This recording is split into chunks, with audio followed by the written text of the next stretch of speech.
So guys, welcome sa RJ's Farm. So, nandito tayo sa Kalabasa.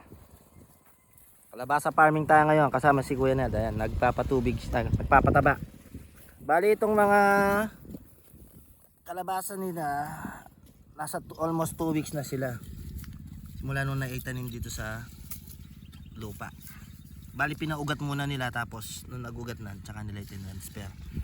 Then after 1 week, 2 weeks, papatabain na ng triple 14 tsaka ammonia.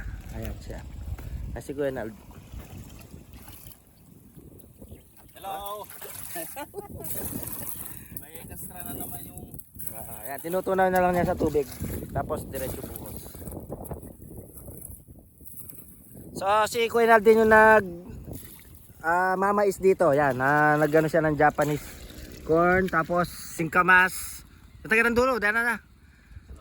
Kalabasa din yun sa dulo. Yun yung kinukuhanan nila ng, bali yung kalabasa nila, kinukuhanan lang nila ng bulaklak tsaka binebenta. Kasi once na nagbunga na siya, hindi na sa mamumulaklak.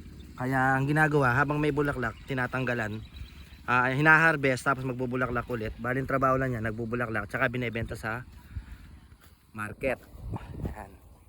Bali ito dahil bakante siya, ayan. At sige, pila nini kaya?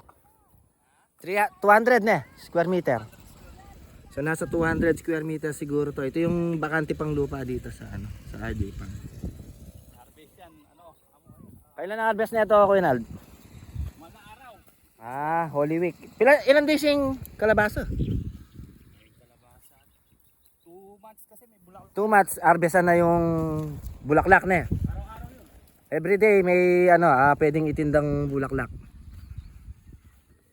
So kalimitan naman talaga ng mga gulay 45 na yan. Kalimitan na yung gulay 45 na yan, Ronald.